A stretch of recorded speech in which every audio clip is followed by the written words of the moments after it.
경배하라.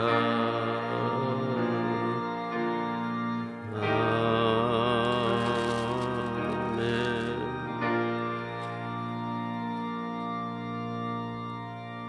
온 땅이여 여호와께 즐거이 애칠지어다. 소리내어 즐겁게 노래하며 찬송할지어다. 수금으로 여호와를 노래하라. 수금과 음성으로 노래하라. 나팔과 호각소리로 왕이신 여호와 앞에 즐겁게 애칠지어다. 아멘.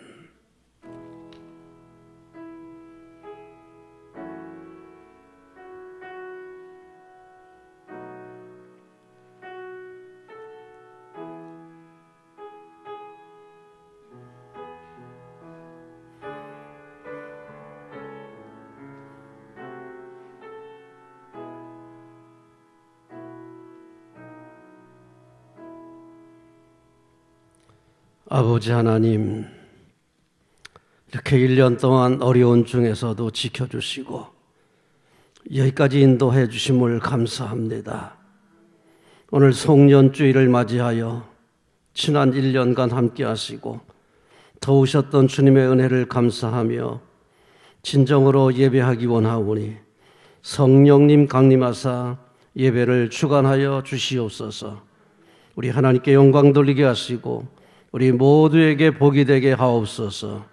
예수님의 이름으로 기원하옵나이다. 아멘.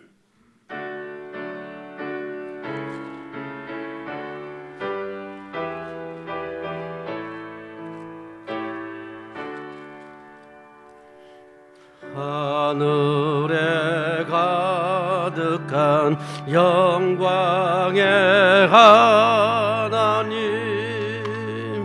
온 땅에 충만한 존귀하신 하나님, 생명과 빛으로 지혜와 권능으로 언제나 우리를 지키시는 하나님, 성부와 성자와 성령 삼위의 하나님, 우리 예배를 받아주시옵소서.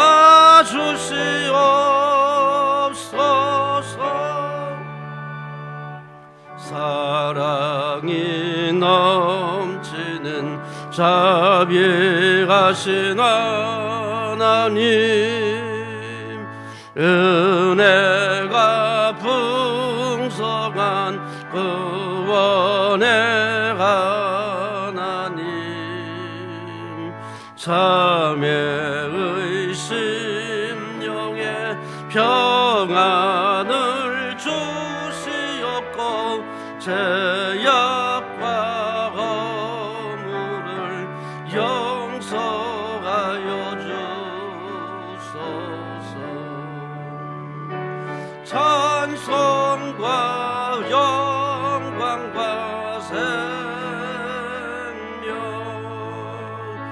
구원의 하나님, 우리 예배를 받아주시옵소서.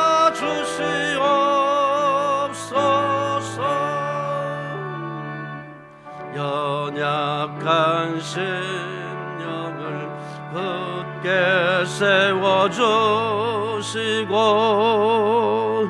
어두운 마음을 지혜롭게 하시고 주의 뜻 받들어 참되게 살아가며 주 말씀 따라서 용감하게 하소서. 주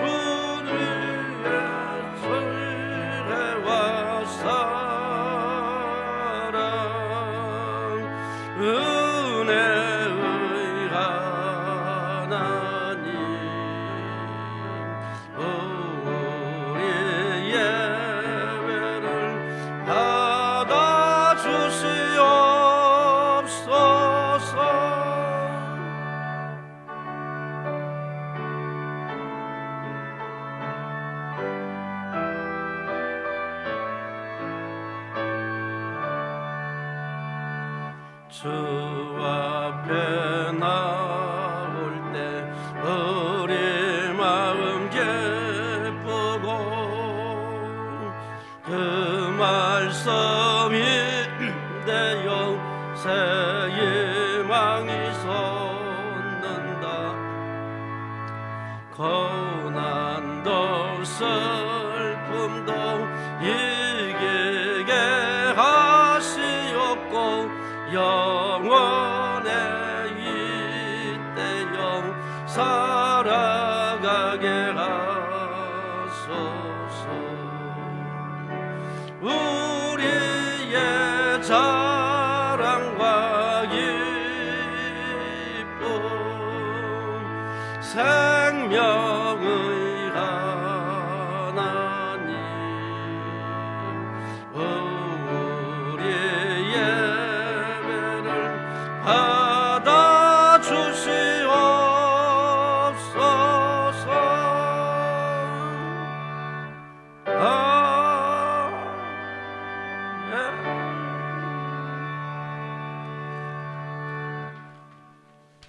성시교독 8번을 교독하겠습니다.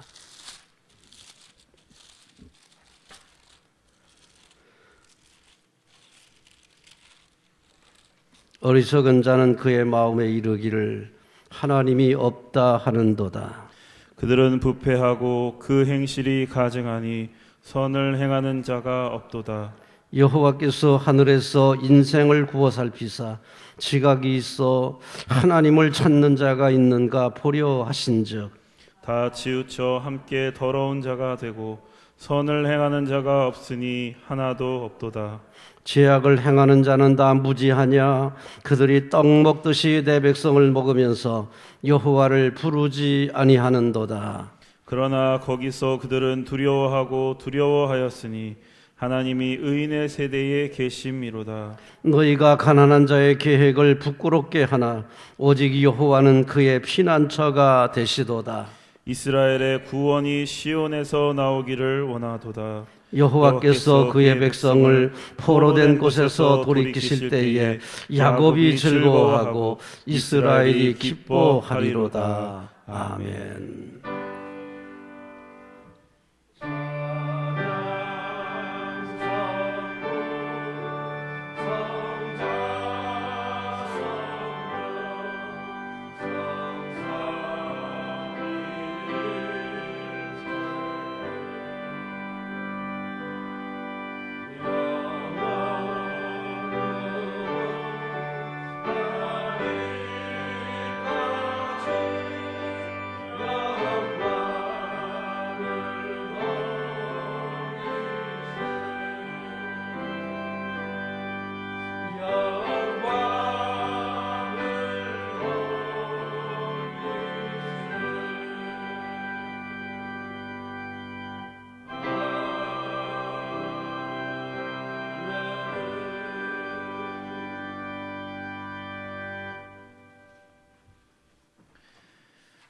만일 우리가 죄를 회개하면 하나님은 신실하시고 의로우사 우리들의 죄를 용서하여 주십니다. 믿습니까?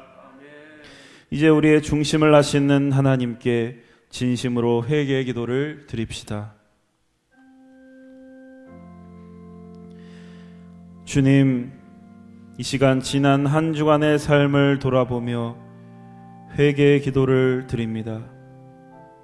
저희들 한 주간 살면서 감사함보다는 불평과 불만이 더 많았습니다. 주어진 조건과 상황 속에서 최선을 다하기보다는 후회와 자책, 원망과 체념으로 귀한 시간을 낭비하기도 했습니다. 무익하고 헛된 일에 마음을 빼앗길 때도 있었습니다. 하나님보다 돈을 더 신뢰하는 순간들도 있었습니다. 하나님보다 사람을 더 의지하는 순간들도 있었습니다. 과도한 소비 생활로 공허한 마음을 채우려 한 적도 있었습니다. 나의 욕심 때문에 다른 이에게 돌아갈 몫을 빼앗기도 하였습니다. 주님, 저희들의 어리석음을 용서하여 주옵소서. 시간 저희들이 알고도 지은 죄, 모르고 지은 죄, 실수하여 지은 죄, 연약하여 지은 죄까지 회개하오니 용서하시고 긍휼을 베풀어 주옵소서. 예수님의 이름으로 기도드립니다. 아멘. 진정으로 죄를 뉘우치고 죄사함 받기를 원하는 사람들에게 주시는 하나님의 은총의 말씀을 들으십시오. 여호와께서 말씀하시되 오라 우리가 서로 변론하자. 너희의 죄가 주홍 같을지라도 눈과 같이 희어질 것이요 진홍같이 붉을지라도 양털같이 희게 되리라. 아멘. 이제 우리가 하나님의 말씀과 그리스도의 공로에 의지하여 회개한 모든 죄는 용서받은 것을 믿으시기 바랍니다. 영광 영광 할렐루야, 영광 영광 할렐루야, 영광 영광 할렐루야, 곧 승리하리라.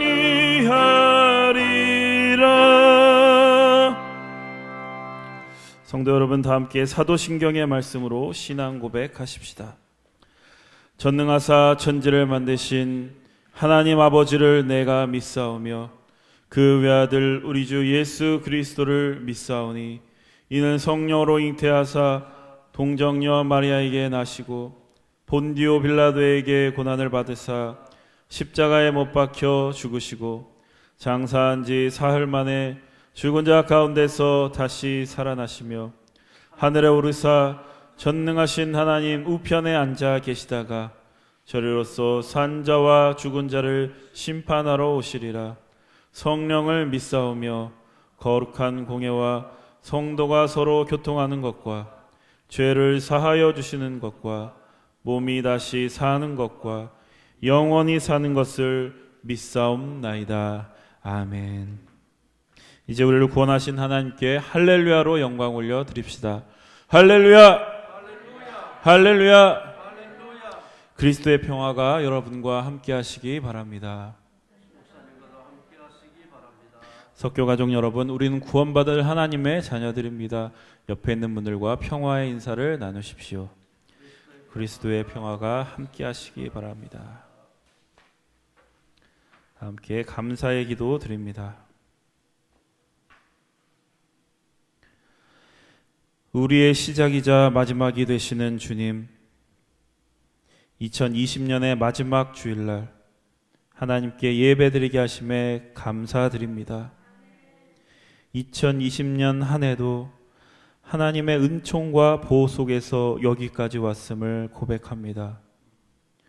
우리가 기쁠 때나 슬플 때나 우리와 함께 동행해 주신 주님 감사드립니다.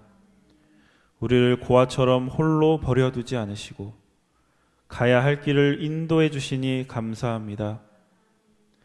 새 날을 허락하시고 새 생명과 새 소망을 주시니 감사합니다. 저희들 힘겨운 일상을 보내고 있습니다. 그러나 누구보다 우리의 마음을 깊이 이해하시는 하나님이 우리의 등 뒤에 계심을 믿습니다. 자비하신 주님, 코로나가 점점 악화되고 있습니다. 온 세계가 코로나로 인해 고통받고 있습니다. 주님의 뜻이 어디 있는지 알 수 없사오나 저희들을 이 전염병으로부터 구원하여 주옵소서. 부디 저희를 안전하게 지켜 주옵소서. 특별히 생존의 위협에 내몰린 이들과 육신의 아픔으로 불안해하는 이들을 불쌍히 여기시고 하루빨리 일상으로 돌아갈 수 있도록 자비를 베풀어 주옵소서. 오늘 말씀을 전하실 목사님께 하늘의 지혜를 더하셔서 그 말씀이 우리 인생의 이정표가 되게 하여 주옵소서. 그 말씀을 통해 모든 성도가 하나님의 길로 돌이키는 놀라운 역사가 일어나게 하여 주옵소서. 오늘 예배를 통해 하나님께서 하실 일들을 기대하며 예수님의 이름으로 기도드립니다. 아멘. 하늘 되신 아버지 이름 거룩하사 주님 나라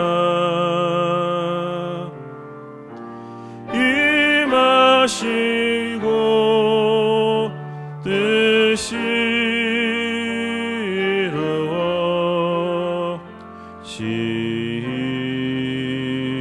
이루어지이다.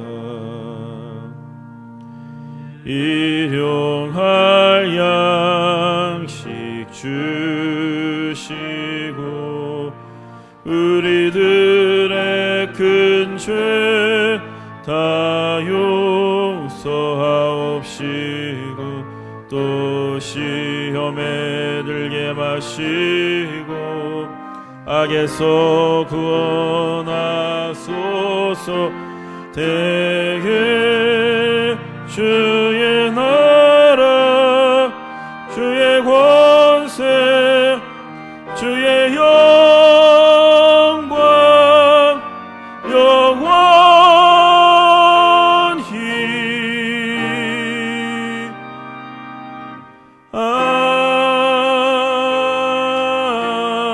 아멘.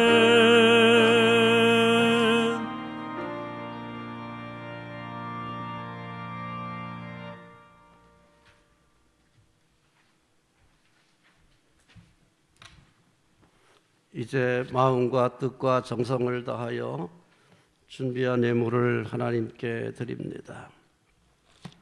너희를 위하여 보물을 하늘에 쌓아두지 말라.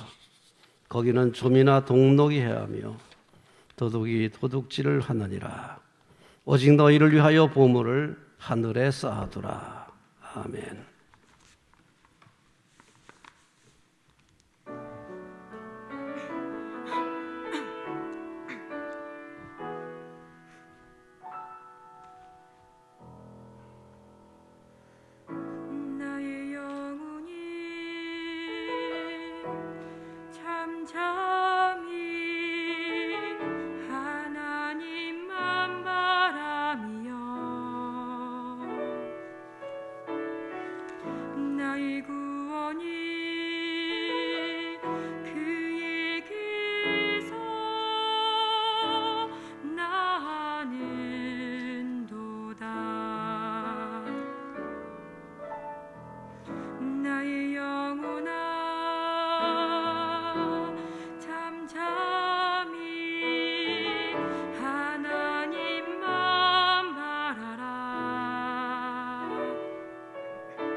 나의 소망이 저에게서 나는 도다. 오직 주만이 나의 반석 나의 구원이시니 오직 주만이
온 백성 찬송 드리고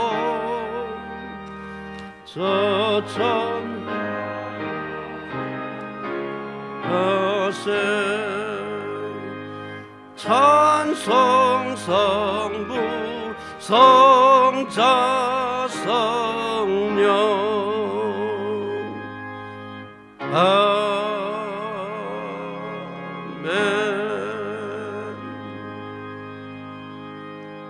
아버지 하나님, 주님의 은혜에 감사하며 부족할지라도 정성을 다하여 준비하고 주 앞에 나온 귀한 백성들의 헌신을 연락하여 주시옵소서.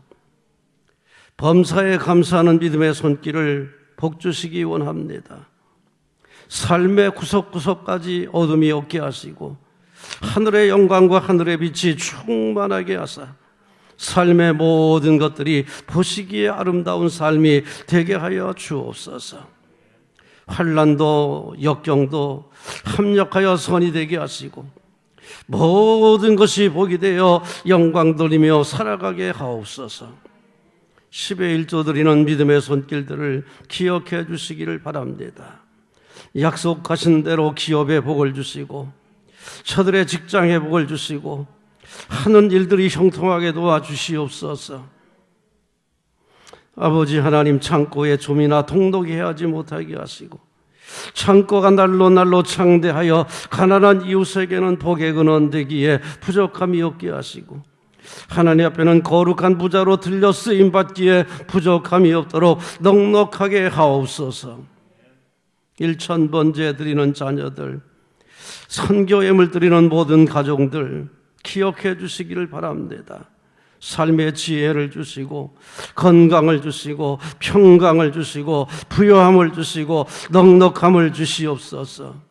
슬픔과 눈물과 탄식의 시간들은 다 지나가게 하시고 감사와 찬양과 소망만이 넘치는 복된 삶이 되게 하옵소서. 자녀들의 가는 길이 형통하게 하시고 아름다운 삶이 되도록 복 주시기 원합니다. 아버지여, 저들 가정의 모든 일들이 형통하게 하시기를 바랍니다.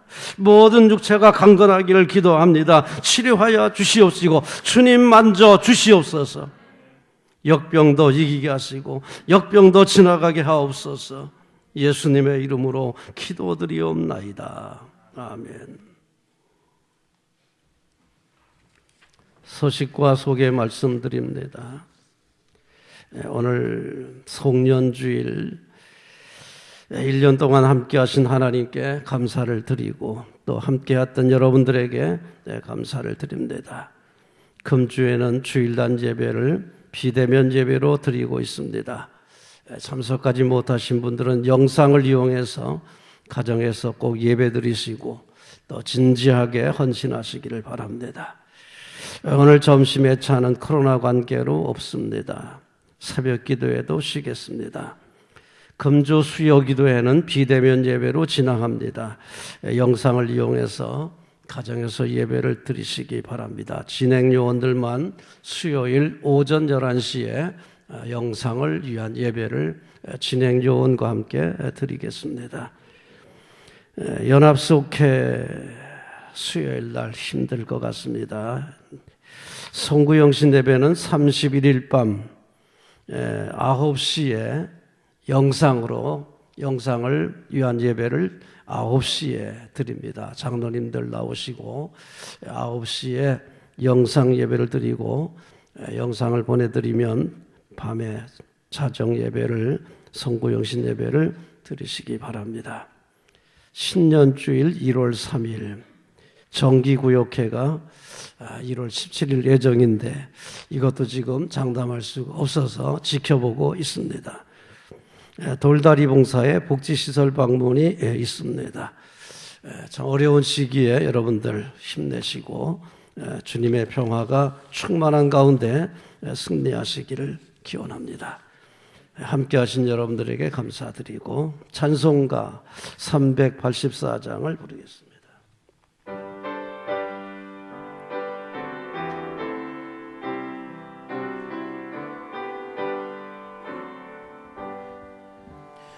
나의 갈 길 다가도록 예수 인도하시고 하시니 내 주 안에 있는 긍휼 어찌 의심하리요.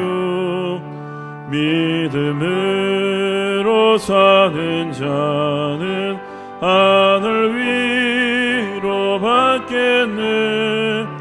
무슨 일을 만나든지 만사 형통하리라. 무슨 일을 만나든지 만사 형통하리라. 나의 갈 길 다가도록 예수 인도하시니 어려운 일 당한 때도 족한 은혜 주시네. 나는 심히 고단하고 영혼 매우 가라나. 나의 앞에 반석에서 샘물 나게 하시네. 나의 앞에 반석에서 샘물 나게 하시네.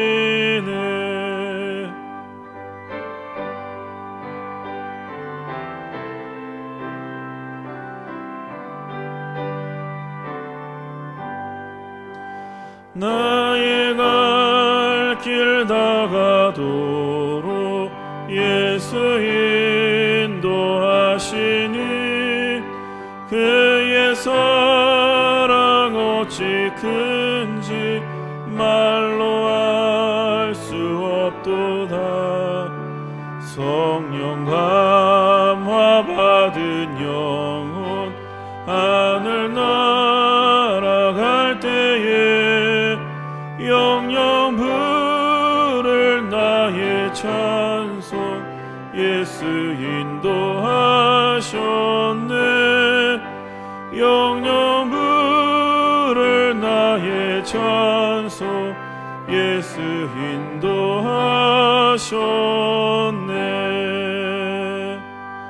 아멘.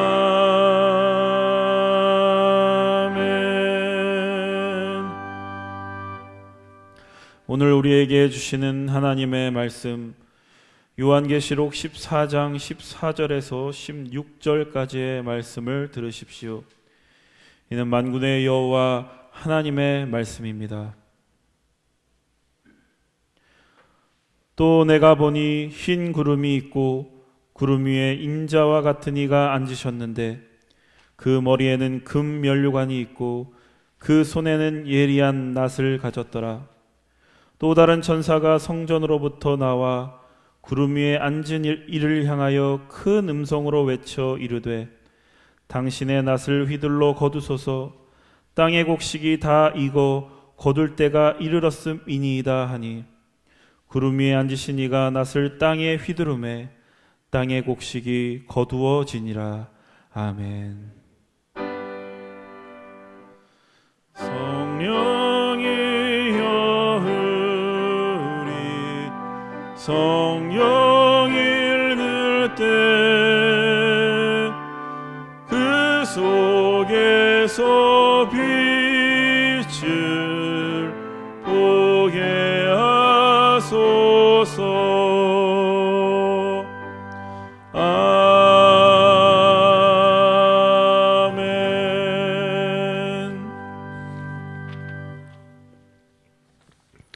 오늘 봉독한 본문의 말씀은 우리 성년주일에 맞추어서 하나님의 추수를 대비하라, 이런 말씀으로 본문을 중심해서 말씀을 드립니다.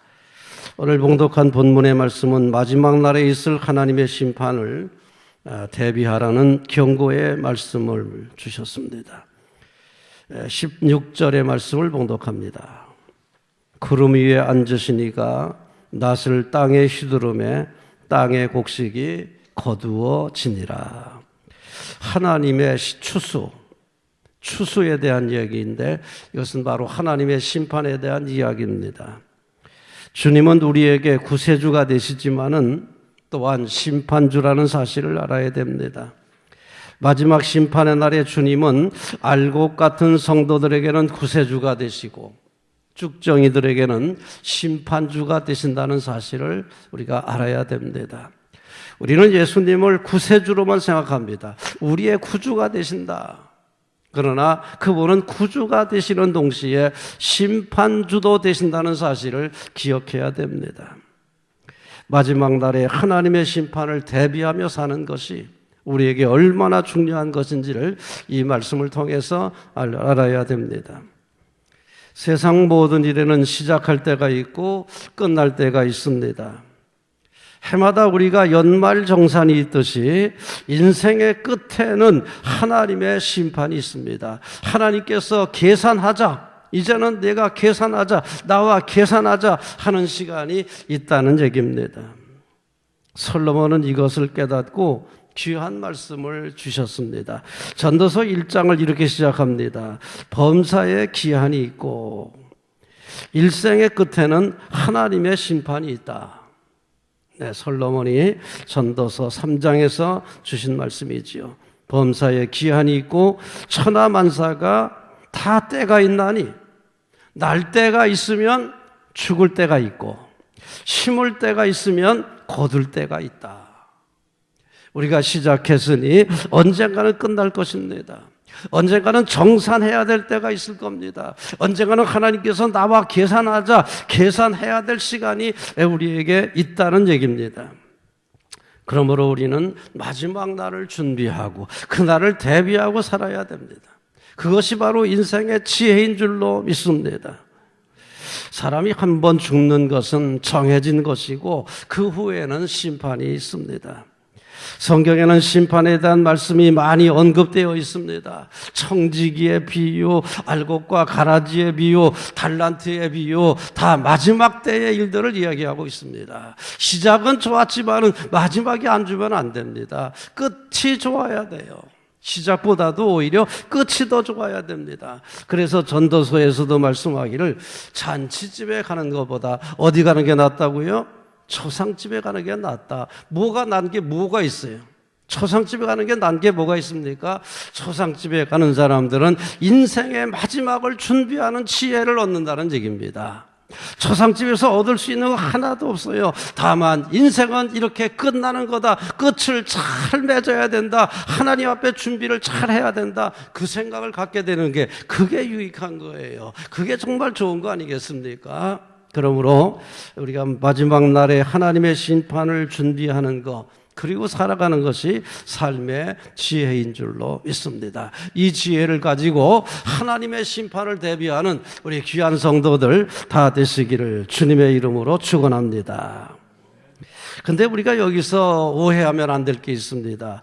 주님의 은총을 오해하면 안 됩니다. 주님의 은총을 오해하는 데서 우리가 이 준비를 잘 못하는 거예요.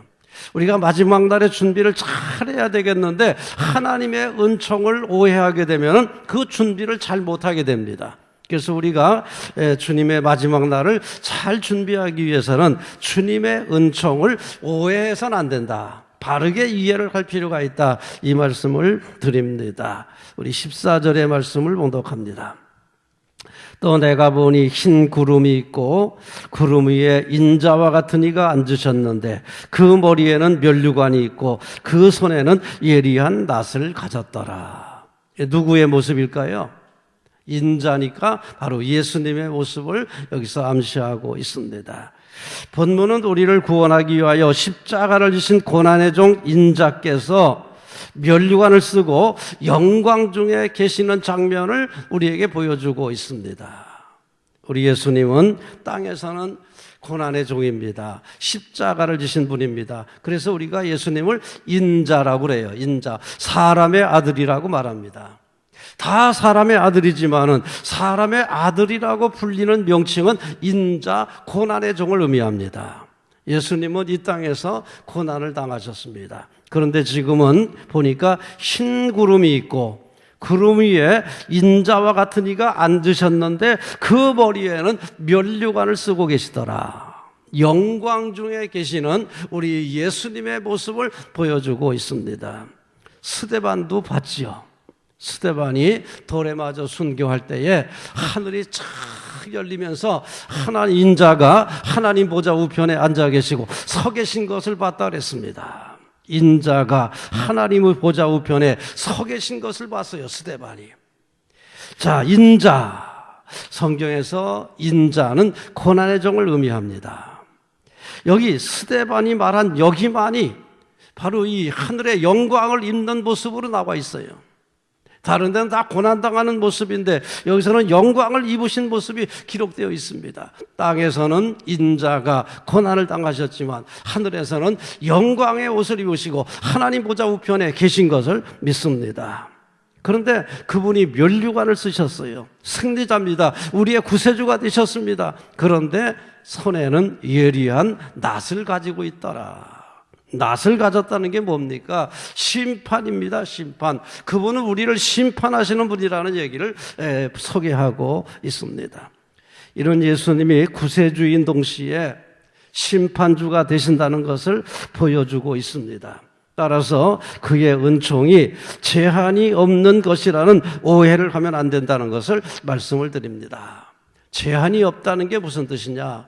그저 누구든지 구원하는, 아무나 구원받는 게 아니라는 거예요. 누구든지 구원받을 수 있지만은 아무나 구원받는 건 아닙니다. 요 제한이라는 게 있는 거예요. 하나님의 은총이 크지만 제한이 있어요. 누구든지 구원받을 수 있습니다. 그러나 아무나 구원받을 수는 없습니다. 있습니까? 요 제한. 그러니까 누구나 구원받는다는 말이 아무나 구원받는다는 말이 아닌 거예요.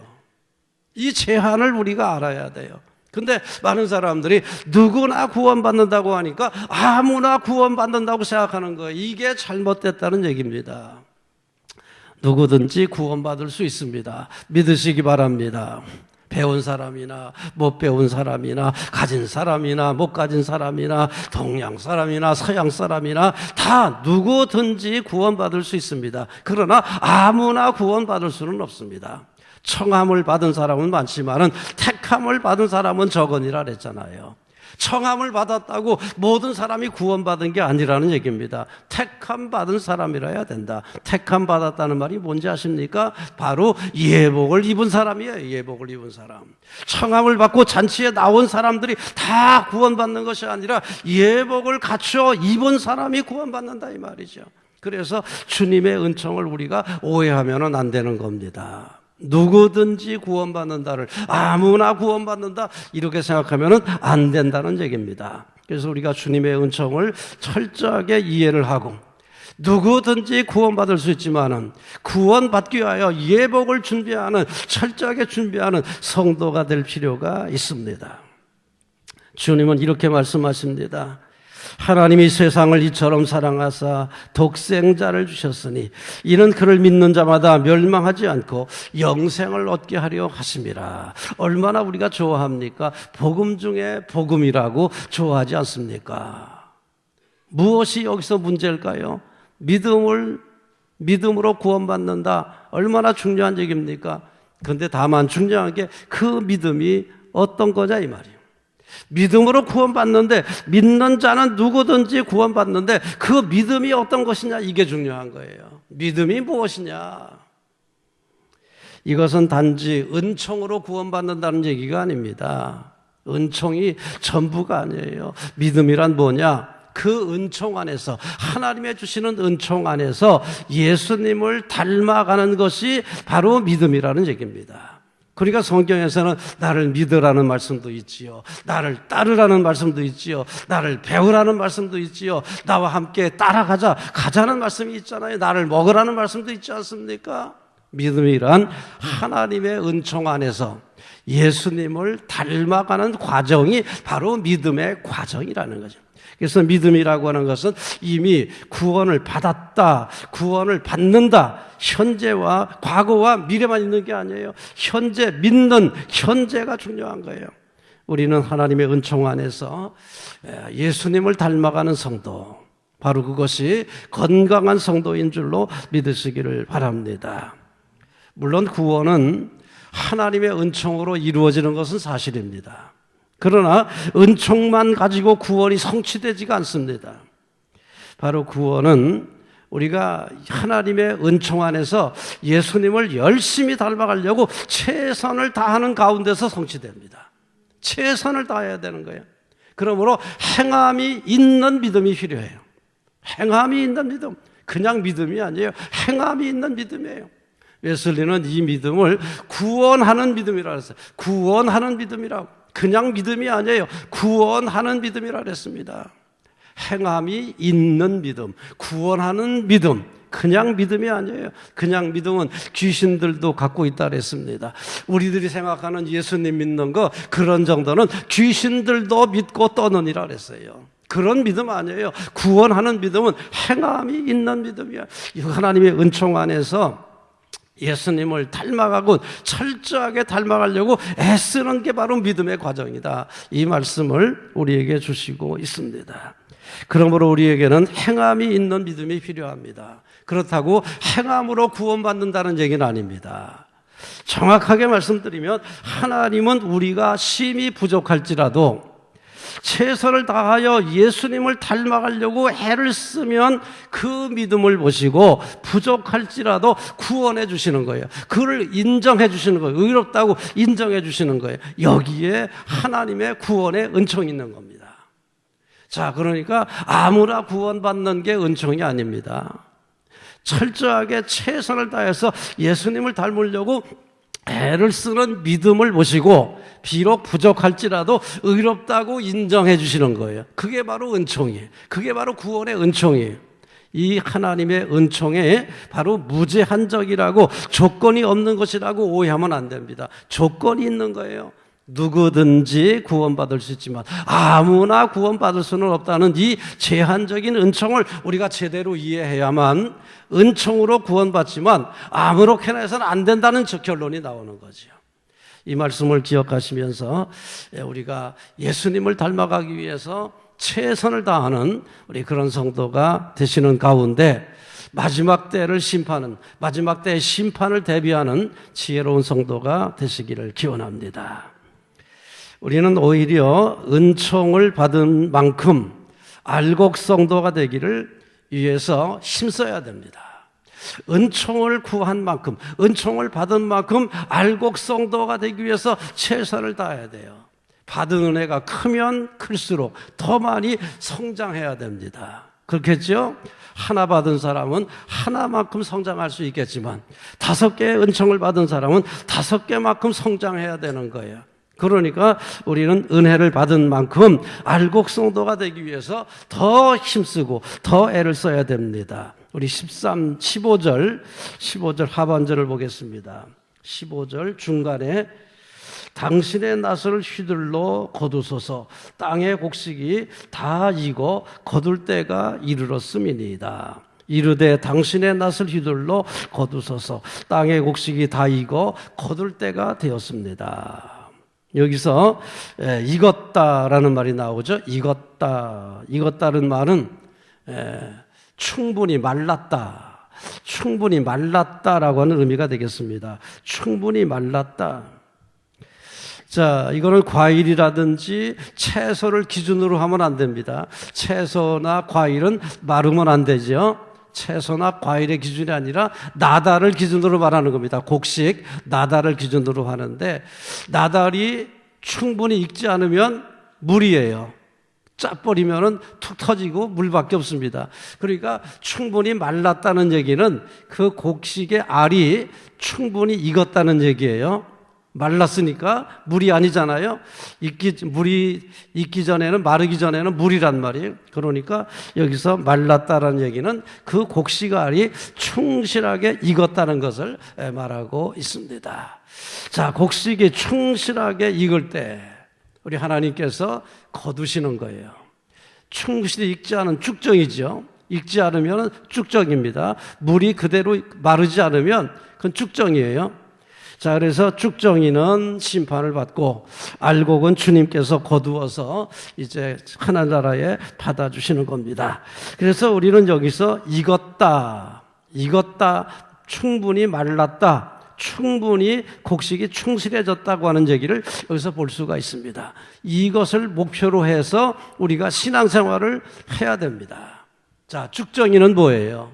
모양은 갖췄는데 실제로는 빈 거지요. 쭉정이죠. 모양만 있는 거죠. 저울에 달아보면 빈털털이죠. 모양이 있기는 있는데 저울에 달아보면 무게가 안 나가는 빈털털이죠. 이런 모습을 가지고는 우리가 구원받을 수가 없다는 얘기입니다. 자, 예수님은 이렇게 말씀하셨습니다. 하늘에 계신 너희 아버지가 온전하신 것 같이 너희도 온전하라. 많이 들으셨어요. 하늘에 계신 너희 아버지가 온전하신 것처럼. 그래서 우리가 신앙의 수준의 목표를 높여야 된다? 아니면 적당히 해도 된다? 높여야 되겠죠? 우리가 신앙생활의 목표는 상당히 높여야 됩니다. 지금보다 훨씬 높여야 됩니다. 2만 하면 됐다? 안 됩니다. 90% 됐다? 안 됩니다. 95%면 될까요? 안 돼요. 100%에다가 목표를 두고 신앙생활을 해야만 우리가 건강한 신앙생활을 할 수가 있습니다. 또 사도 바울은 이런 말씀을 하셨죠. 온전한 사람을 이루어 그리스도의 장성한 분량이 충만한 데까지 성장해야 된다. 어디까지 성장해야 되느냐? 예수님을 닮는데 어디까지 닮아야 되느냐? 그리스도의 장성한 분량이 충만한 데까지. 예, 장성한 것도 큰 건데 그게 또 충만한 데까지. 이건 뭐 어마어마한 거예요. 아, 이만하면 됐다. 이 정도면 됐지. 아, 90점이면 됐지. 내가 95점이면 됐지. 아니에요. 95점도 안 된다는 거예요. 99점도 안 된다는 거예요. 신앙의 목표는 100점에다가 둬야 돼요. 물론 우리가 100점짜리 안 되죠. 90점도 안 돼요, 실상은. 그러나 실상은 90점이 안 되더라도, 실상은 80점이 안 되더라도 목표는 100점에 둬야 된다는 거예요. 이만하면 됐다는 거 안 된다는 거예요. 충실하게 마를 때까지, 그 곡식알이 완전히 마를 때까지, 충실하게 마를 때까지 완전의 목표를 두고 최선을 다해야 된다는 것이 우리 성경에서 주시는 말씀이에요. 그것은 바로 예수님의 장성한 분량이 충만한 데까지 우리가 성장의 목표를 보고 달려가야 된다는 얘기입니다. 사도 바울이 뭐라 그랬습니까? 내가 이미 얻었다 함도 아니요 온전히 이루었다 함도 아니라 지금도 나는 부름의 상을 향해서 달려가고 있다. 지금도 달려가고 있다는 거예요. 여러분, 오늘도 달려가시기를 바랍니다. 이만하면 됐다. 아, 이만큼 하면 됐지. 내가 그래도 얼마나 말씀드려서 하려고 애쓰는데 아니에요. 오늘도 달려가라. 오늘도 이미 얻었다 함도 아니라 내가 이루었다 함도 아니다. 오늘도 나는 달려가노라. 사도 바울의 결단, 우리도 따라갈 수 있기를 바랍니다. 그래서 우리 웨슬리 목사님은 우리 신앙생활의 목표를 성도의 완전이라는 말로 아주 규정을 졌습니다. 기독자의 완전, 성도의 완전을 신앙생활의 아주 목표로 삼았습니다. 물론 우리가 천사처럼 완전해질 수는 없습니다. 요한 웨슬리 목사님도 인정을 해요. 우리가 천사처럼 될 수는 없다. 우리가 실수할 수 있고요. 무지로 인해서 잘못할 수도 있습니다. 우리가 유혹도 받을 수 있어요. 인간인지라. 그만큼 유혹도 받지 않고 실수도 하지 않고 잘못도 저지르지 않는 완벽한 천사가 될 수는 없다는 거 요한 웨슬리 목사님이 인정합니다. 그러나 그럼에도 불구하고 이만하면 됐다, 90점이면 됐다, 안 된다는 거예요. 그리스도의 장성한 분량이 충만한 데까지 이르기 위해서 최선을 다해야 된다는 거예요. 그건 무슨 뜻입니까? 그래서 바울이 이 요한 웨슬리 목사님이 고의적으로 죄를 짓지 않는다, 알면서 죄를 짓지는 않는다, 바로 그것을 그리스도인의 완전이라고 얘기를 했습니다. 모르고 죄질 수 있다는 거예요. 아, 남대문이 저기 평창동에 있는 줄 잘못 알고 얘기하면 몰라서 하는 거예요. 어쩔 수 없잖아요. 근데 알면서도 평창동에 있다고 고집하면 안 되는 거예요. 몰라서 고집 부리는 건 어떻게 할 수 없는 건지 몰라서 그러니까. 그러나 알면서도 고집 부리면 안 된다는 거죠. 그래서 웨슬리 목사님이 우리가 기독자의 완전, 정말 하나님이 온전하신 것처럼 우리도 온전해야 된다, 이런 생각을 갖지만 천사처럼 될 수는 없다. 그러나 이렇게 고의적으로 알면서도 죄를 짓지 않는 단계는 돼야 되겠다. 몰라서 실수하는 거 인정한다. 유혹받는 거 인정한다. 그러나 유혹에 넘어가지 말아야지요. 모르면서 우리가 잘못하지, 알면서 잘못하면 안 되지요. 그것을 말하고 있는 거예요. 그래서 우리가 신앙생활 알곡 같은 성도가 돼야 주님께서 거둬주시는 거예요. 그래서 결론적으로 16절에 이런 말씀이 있습니다. 다시 한번 16절. 구름 위에 앉으시니가 낫을 땅에 휘두르매 땅의 곡식이 거두어지니라. 여기서 구름 위에 앉으시니는 예수님이시죠? 예수님은 곡식을 거둡니다. 알곡을 거두어 드립니다. 근데 또 다른 심판이 있어요. 17절 봅니다. 또 다른 천사가 하늘에 있는 성전에서 나오는데 역시 예리한 낫을 가졌더라. 다른 천사가 낫을 갖고 나왔어요. 18절 시작. 또 불을 다스리는 다른 천사가 제단으로부터 나와 예리한 낫 가진 자를 향하여 큰 음성으로 불러 이르되 내 예리한 낫을 휘둘러 땅의 포도송이를 거두라. 그 포도가 익었느니라 하더라. 포도송이를 거두는 또 다른 천사가 있습니다. 19절 시작. 천사가 낫을 땅에 휘둘러 땅의 포도를 거두어 하나님의 진노의 큰 포도주 틀에 던지매. 포도를 따다가 어디다 놓았어요? 포도주 즙을 짜는 틀에다가 집어넣고 밟습니다. 밟으니까 어떻게 될까요? 20절.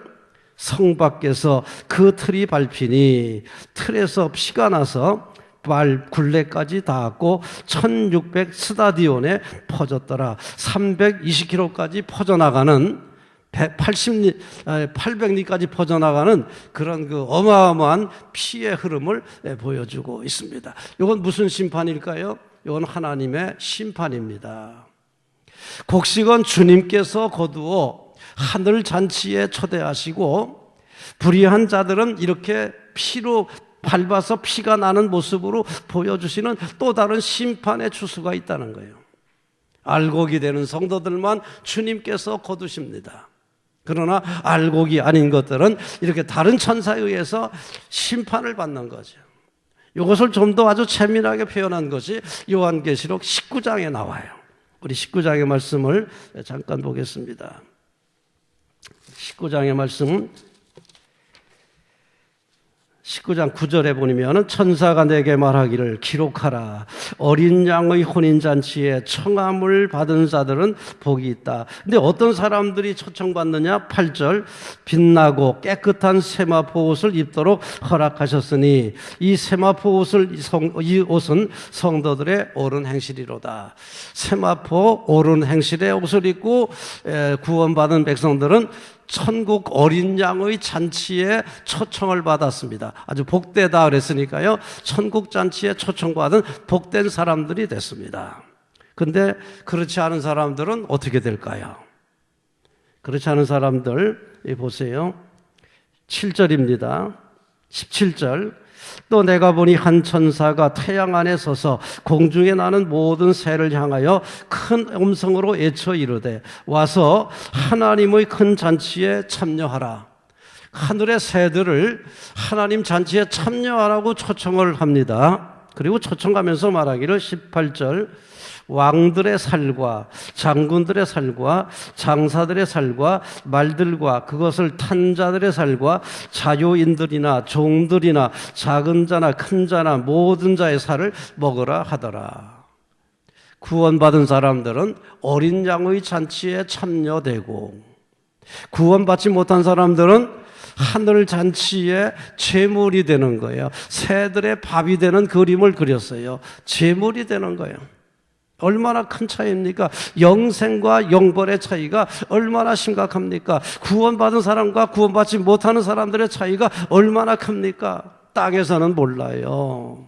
가라지인지 쭉정인지 땅에서는 몰라요. 예수님께서 말씀하셨잖아요. 가라지 추수 때까지 내버려 두어라.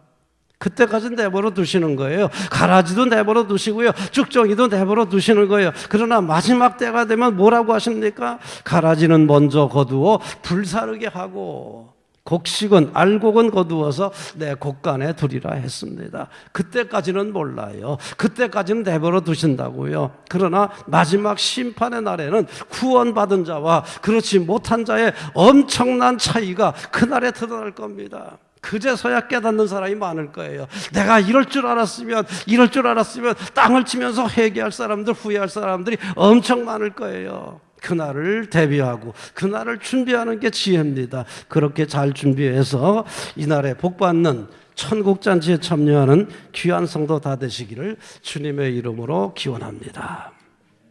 자리에서 일어나시기 바랍니다. 이제는 예수 그리스도의 군사와 종으로서 사명을 성취하기 위하여 세계 속으로 힘차게 나가시기 바랍니다. 성령님의 도우심을 따라 최선을 다하겠습니다.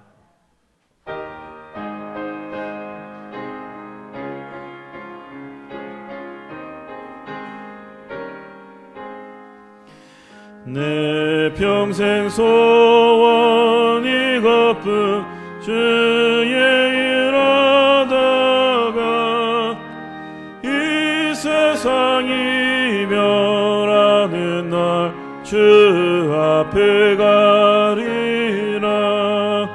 꿈같이 헛된 세상에 취할 것 무엇냐. 수고함만하여도 헛된 것뿐일세. 불같은 시험 많으나 겁내지 맙시다. 구주의 권능 크시니 이기고 남겠네.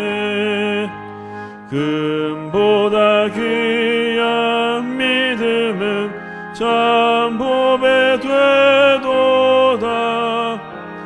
이 진리 믿는 사람들 다 복을 받겠네.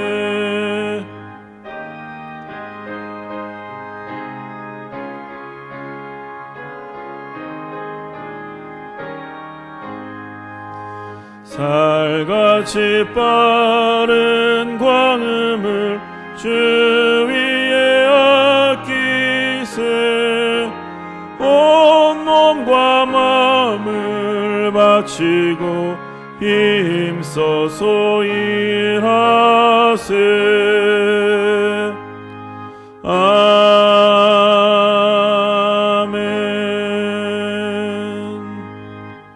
이제는 우리 구주 예수 그리스도의 은혜와 독생자를 아끼지 아니하시고 세상에 보내신 우리 아버지 하나님의 놀라우신 사랑과 성령님의 은총과 성령님의 교통하심이 사명받들어 세상으로 나아가는 귀한 백성들의 발걸음마다 저들의 가정과 자녀와 생업 위에 영원토록 충만하기를 간절히 축원하옵나이다.